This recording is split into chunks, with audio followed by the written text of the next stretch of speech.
Sakal Gunar Vande Guru Sri Charanarabindam.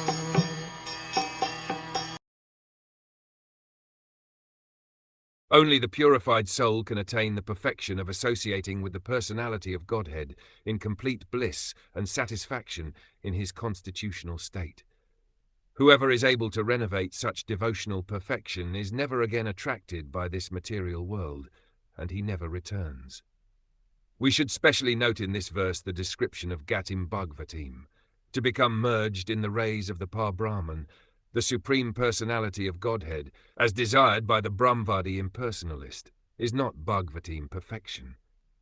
The Bhagavatas never accept merging in the impersonal rays of the Lord, but always aspire after personal association with the Supreme Lord in one of the Vaikuntha spiritual planets in the spiritual sky.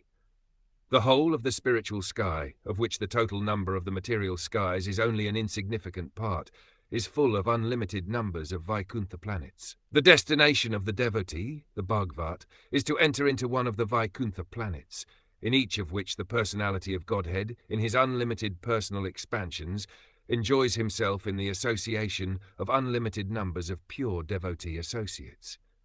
The conditioned souls in the material world, after gaining emancipation by devotional service, are promoted to these planets.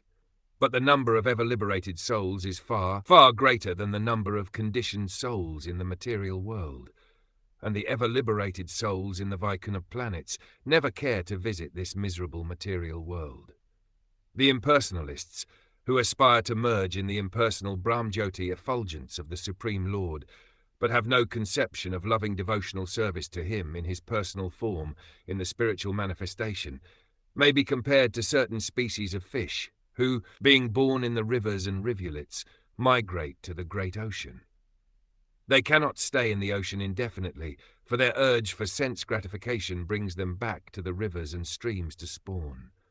Similarly, when the materialist becomes frustrated in his attempts to enjoy himself in the limited material world, he may seek impersonal liberation by merging either with the causal ocean or with the impersonal Brahmjyoti effulgence.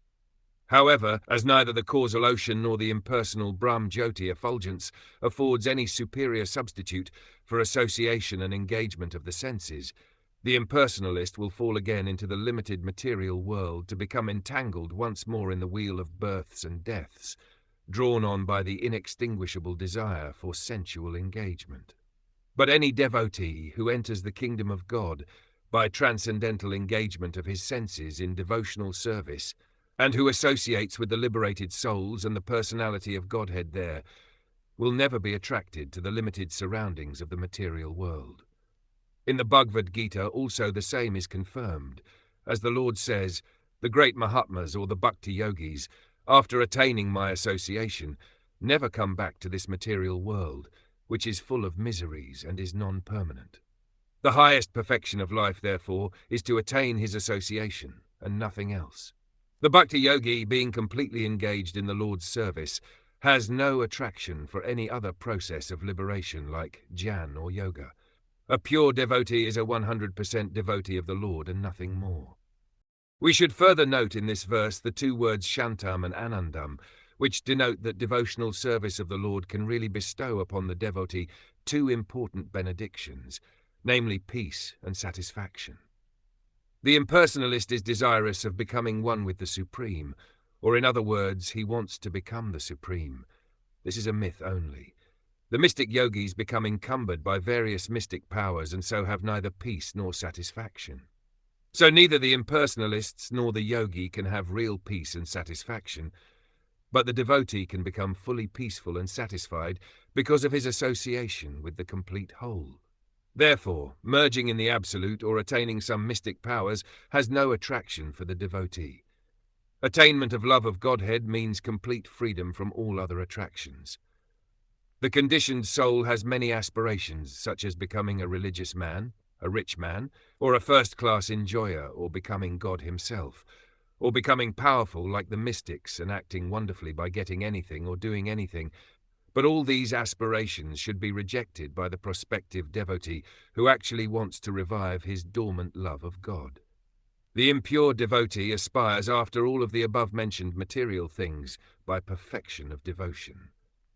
But a pure devotee has none of the tinges of the above contaminations, which are the influence of material desires, impersonal speculations, and attainment of mystic powers. One can attain the stage of love of God by pure devotional service, or by a learned labor of love, for the sake of the devotee's lovable object, the personality of Godhead. To be more clear, if one wants to attain the stage of love of Godhead, he must give up all desires for material enjoyment. He should refrain from worshipping any of the demigods, and he should devote himself only to the worship of the Supreme Personality of Godhead. He must give up the foolish idea of becoming one with the Lord, and the desire to have some wonderful powers just to get the ephemeral adoration of the world. The pure devotee is only favorably engaged in the service of the Lord, without any hope of emolument. This will bring about love of Godhead, or the stage of Shantam and Anandam, as stated in this verse.